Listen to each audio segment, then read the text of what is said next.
नमस्कार, मैं हूं घनश्याम लोहार। आप देख रहे हैं कि खबर न्यूज़। आज निम्बाड़ा के हालातों को बात करेंगे कि आज निम्बाड़ा के हालात कैसे हैं। हालात आप देख सकते हैं कि ये है निम्बाड़ा शहर का हृदय स्थल, इसको मंडी चौराहे के नाम से जाना जाता है। यहाँ पर जो चहल पहल हुआ करते थे, लेकिन आज वो चहल पहल नहीं है। अगर निकल रहे हैं तो गिने चुने लोग निकल रहे हैं, कोई इमरजेंसी काम को जाने वाला है। ये निम्बाड़ा का हृदय स्थल है और ये चौराहा है, मंडी चौराहा है। आप देख सकते हैं कि पूरा सन्नाटा पसरा हुआ चारों तरफ से। कुछ दुकानदार हैं जो दुकान अपनी बंद करके बैठे हैं, क्योंकि सरकार की जो गाइडलाइन है उस गाइडलाइन को, नियम को पालन करना है। मेरे साथ में यहाँ मेरे दो वरिष्ठ पत्रकार साथी मौजूद हैं, उनसे चर्चा करेंगे निम्बाड़ा शहर के हालातों को, क्योंकि जो कोरोना का लेकर हालात बन रहे हैं, सरकार की किस तरह की गाइडलाइन है, उस गाइडलाइन को पालन करने के लिए मैं बात करता हूँ हमारे साथी वरिष्ठ पत्रकार है राठी जी से। राठी जी, क्या लगता है आपको जो कंडीशन बन रहे हैं निम्बाड़ा शहर के हालात, क्या लगता है, किस नजरिया देखते हैं? क्योंकि शहर के हालात चौथे स्तंभ से ज़्यादा बेहतर कोई जान नहीं सकता, उससे ज़्यादा बेहतर कोई बता नहीं पाता।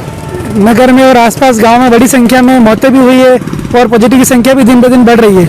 इसके लिए एहतियात के तौर पर सभी लोग जो टेबलेट्स है, कोरोना गाइडलाइन की पूरी पालना करते हो, टेबलेट जाकर के हॉस्पिटल और समय पर वो दवाइयाँ ले लें।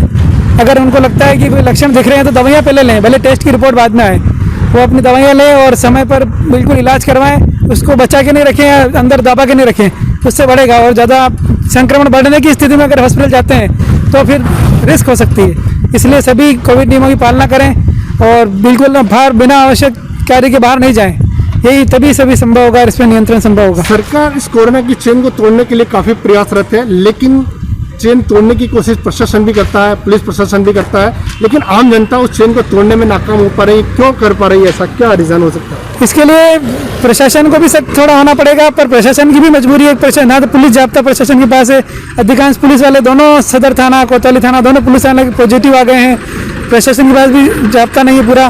तो राज्य सरकार का भी जन सहयोग से पकड़ा है, जन सहयोग से बंद का है। तो इसलिए जब तक जनता खुद जागरूक नहीं होगी और जनता खुद इस पर अपने आप को नियंत्रित नहीं करेगी, तब तक ये बढ़ता रहेगा।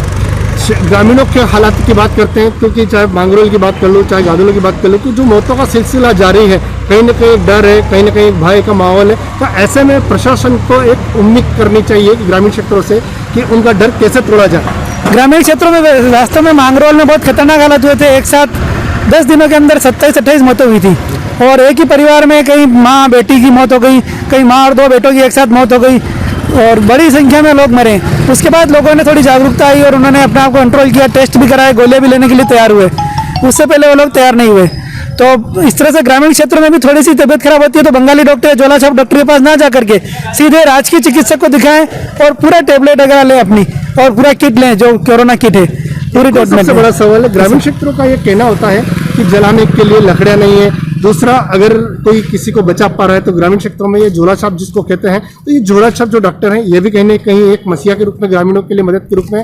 तो सरकार को क्या करना चाहिए? क्या झोला छाप को हैंडओवर लेना चाहिए या उनकी सेवा लेनी चाहिए हॉस्पिटलों में? नहीं, झोला छाप डॉक्टर बिल्कुल गलत है। झोला छाप डॉक्टर के कारण वो ग्रामीणों की जो बीमारी है वो अंदर दब कर रह रही है और अंदर ही अंदर संक्रमण बढ़ता जा रहा है और स्थिति विकट होने के बाद ग्रामीण बाहर आते हैं, उससे उनकी मौत ही हो रही है। तो इसलिए झोला छाप डॉक्टर को बिल्कुल प्रतिबंध कर देना चाहिए और हर पंचायत समिति या ग्रामीण क्षेत्र में पीएचसी बनी हुई है, सभी पर पर्याप्त मात्रा में दवाइयाँ उपलब्ध है। ग्रामीण जाकर के वहाँ दवाइयाँ लें, सरकारी दवाइयाँ लें, अनावश्यक हर कोई दूसरी दवाइयाँ नहीं लें। देखिए, मेरे साथी ने बहुत अच्छी बात कही है कि ग्रामीण लोगों को झोला छाप से बचना चाहिए और सरकार की जो गाइडलाइन है, सरकार के जो नियम है वो पालन करना चाहिए, क्योंकि सरकार ने गवर्नमेंट हॉस्पिटल बहुत खोल रखे हैं और उसमें भी कहीं ना कहीं इलाज तो ऐसा नहीं है कि नहीं हो रहा है, इलाज पूर्ण तरीके से निःशुल्क भी हो रहा है और ऑक्सीजन भी मिल रहा है। यहाँ पर मेरे साथी मनोज जी भी मौजूद है, उनसे भी बात करूंगा, क्योंकि जो हालात हैं, ऑक्सीजन को लेकर क्या स्थिति है, सोशल मीडिया को लेकर किस तरीके के यहाँ पे हालात बने हुए, क्योंकि सोशल मीडिया पर भी एक अफवाह का दौर जारी होता है। तो ऐसी स्थिति में प्रशासन को किस तरीके कदम उठाना चाहिए? मनोज जी, क्या लगता है आपको, जिस तरीके से सोशल मीडिया और ये हालात बन रहे हैं, कहीं ना कहीं सोशल मीडिया पे भी जो खिलाड़ी हैं वो अफवाह फैलाते हैं, ऐसे लोगों पर किस तरह की कार्रवाई? कुछ लोग हैं जो इस तरह की अफवाह को फैला के आगे कर रहे हैं, उसको रोकना चाहिए। और जो सोशल मीडिया, जो लोग पत्रकार ग्रुप चल रहे हैं, जो पत्रकार चल रहे हैं, उनको भी इस पर नज़र रखते हुए इस तरह की अफवाहों पर रोक लगाने के लिए कदम उठाने चाहिए। ओनली एडमिन करके या प्रशासन के अनुरूप उस ग्रुप को चलाना चाहिए। सोशल मीडिया पे जिस ढंग की जो अफवाहें चल रही है, इसको रोकने के लिए पत्रकारों को आगे आना चाहिए। एक चीज़ और है, यहाँ पे शहर के जो ऑक्सीजन को लेकर चर्चा होती है, क्योंकि सोशल मीडिया पे किसी ने नाम डाल दिया कि फलाने के व्यक्ति का प्लांट है वो निःशुल्क दे रहा है, लेकिन उसकी जांच कोई करता नहीं है। जब मीडिया अगर उस चीज़ को अगर उठाती है, बात करती है सामने वाले संबंधित व्यक्ति से, तो कहता है कि नहीं भैया, है तो किसी ने गलत मैसेज डाल रखा है। तो कहीं ना कहीं जो एक आस लगा के बैठे होते हैं कि हमें सिलेंडर मिल जाएगा। इस बारे में मेरा नजरिया है कि अभी नाम और इसको छोड़ के सिर्फ मानव सेवा से पे बढ़ के काम करना चाहिए। अभी सबसे ज्यादा जरूरत है मानव सेवा की, नाम की जरूरत अभी हमें नहीं है। लेकिन फिर भी है, इस जंग के चल रहे हैं, कुछ परसेंट तक नाम का हो तो उसमें कोई आपत्ति नहीं, लेकिन ज्यादातर अगर नाम के लिए कर रहे हैं तो हम पत्रकारों की नजरों में ये गलत है। ऐसा नहीं होना चाहिए। अभी जो वर्तमान की स्थिति देख रहे हैं, निम्बाड़ा के जो हालात देख रहे हैं, आप चौथा स्तंभ है, आप लोग वरिष्ठ पत्रकार हैं यहाँ पे, क्या उम्मीद लग रही है प्रशासन को किस तरीके के कड़े कदम उठाना चाहिए, प्रशासन को किस तरह का रुख अपनाना चाहिए? प्रशासन तो ऊपरी तौर पे सरकार की गाइडलाइन का पालन करवा ही रही है, लेकिन यहाँ पे मैं कहना चाहूंगा कि आम लोगों को भी ये चीज का पूरा उनको उसके अनुरूप चलना चाहिए।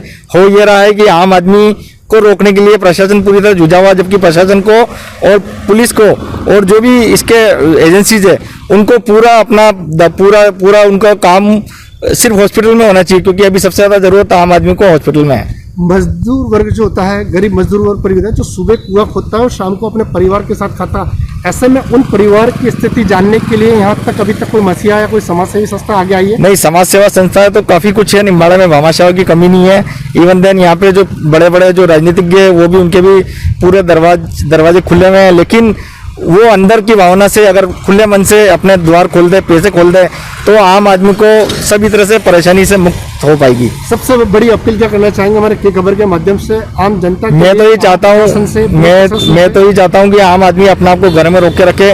किसी तरह की कोई कमी तो पत्रकार को नजर नहीं आती है, लेकिन सबसे बड़ी कमी यह है कि प्रशासन और जो आम आदमी के बीच की जो कड़ी है मीडिया, उन लोगों को मजबूत आके जनसेवा की भावना से ये चीज करनी चाहिए। देखिए, हमारे वरिष्ठ पत्रकारों ने भी एक ही चीज कही है। मैं जिला प्रशासन से, पुलिस प्रशासन से भी अपील करूंगा आम जनता के हित की बात को लेकर, क्योंकि यहाँ जो हालात बन रहे हैं कहीं ना कहीं प्रशासन को सख्ती से पालन करना पड़ेगा, क्योंकि पड़ोसी राज्य जो है, पड़ोसी राज्य मध्य प्रदेश भी आ गया है। तो कोई लोग जो चोरी छिपे आते थे, क्योंकि पिछले बार कार्यकाल में, मैं बता दूं आपको एक चीज हुई, हमारे दर्शकों को बताना चाहूंगा कि पिछले कार्यकाल में, पिछले कोरोना साल में मैंने अपने साथियों के साथ में नयागांव बॉर्डर पर ड्यूटी दी थी, और उस समय जो हालात बने थे वो काफी भयानक थे। लेकिन इस बार जो हालात है वो भी उससे बढ़कर भयानक है। ऐसी स्थिति में प्रशासन को भी चाहिए कि वो सख्ती से पेश आए, सख्ती करे, लेकिन गरीब लोगों को थोड़ा सा ध्यान में रखकर प्रशासन को सख्ती करना पड़ेगी, क्योंकि हमें इस कोरोना की जंग से जीतना है, हमें इस कोरोना की चेन को तोड़ना है और सरकार की गाइडलाइन का भी पालन करना है।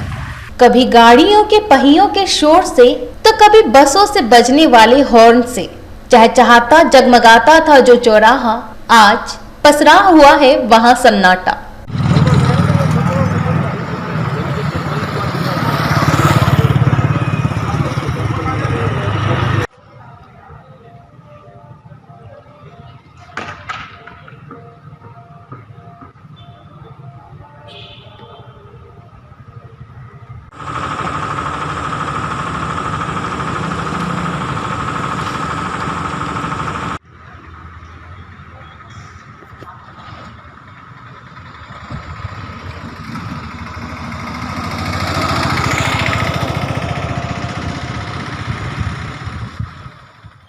कोरोना महामारी के नाम के संक्रमण का कहर जो चल रहा है, इसे लेकर कुछ समय पूर्व हम सब लापरवाह बन गए थे। उस समय अगर सचेत रहते तो आज इस कोरोना संक्रमण का सामना इस कदर न करना पड़ता। अभी भी वक्त है, संभल जाइए, फिर से रौनक आएगी। बस थोड़ा सब्र रखिए, अपने घरों में सुरक्षित रहिए। कोरोना गाइडलाइन का पालन करना आपके लिए ही हितकारी है। सरकार का, प्रशासन का सहयोग करें। चित्तौड़गढ़ जिले के निम्बाहेड़ा क्षेत्र में पहले दिन प्रशासनिक तौर पर एहतियातन नज़ारे दिखलाई पड़े। उपखंड प्रशासक व पुलिस प्रशासन ने समन्वय बनाते हुए निम्बाहेड़ा क्षेत्र सहित ग्रामीण अंचलों में भी अपनी पकड़ दिखाई। आम दिनों के मुकाबले आज सोमवार को जरूरी सामान, किराना, दूध, साग सब्जियां के विक्रय के अलावा सभी चीज़ें प्रतिबंधित रहीं। देखा जाए तो प्रशासन को आम दिनों के अलावा आज ज़्यादा मशक्कत नहीं उठानी पड़ी। प्रातः 6 बजे से 11 बजे तक पब्लिक मूवमेंट जरूर दिखलाई पड़ा। ठीक 11 बजे बाद प्रशासनिक डंडे के इस्तेमाल से अनाधिकृत मूवमेंट को कम किए जाने से शहर भर में सन्नाटा छाया रहा। इस सन्नाटे में संक्रमितों की संख्या का इजाफा बढ़ रहा है। हालांकि प्रशासन हर संभव प्रयास कर संक्रमण को रोकथाम के लिए पूरा जोर लगा रहा है। ग्रामीण क्षेत्रों में और शहरी क्षेत्रों में सभी जगह प्रशासन अलर्ट है। वहीं ग्रामीण क्षेत्रों में जहां पर संक्रमण तेजी से पनपता दिखलाई पड़ रहा है, वहां पर प्रशासनिक तौर पर पुलिस बल के साथ निम्बाहेड़ा में जिले के कलेक्टर ताराचंद मीणा और एसपी दीपक भार्गव के दिशा निर्देशों में उपखंड अधिकारी चंद्रशेखर भंडारी, विकास अधिकारी कैलाश चंद्र बसेर, चिकित्सा अधिकारी doctor Sunil Teli, CBEO doctor Ravindra Upadhyay, police अधीक्षक सुभाष चंद्र चौधरी, सीआई फूलचंद टेलर, सीआई हरेंद्र सिंह सौदा आदि ने ग्रामीण क्षेत्रों में जाकर चिकित्सा को लेकर प्रेरित किया है। वहीं शहर के हालात को लेकर मौके पर के खबर की निम्बाहेड़ा टीम के साथ मीडिया टीम ने शहर के हालातों का जायजा लिया। वहीं पत्रकार BM राठी, मनोज सोनी, अशोक टेलर व SS अग्रवाल ने शहर के हृदय स्थल मंडी चौराहा, शेखावत सर्कल, चंदन के कोरोना संक्रमित कोविड सेंटर पर भी चल रहे इलाज को लेकर अधिकारियों से चर्चा की।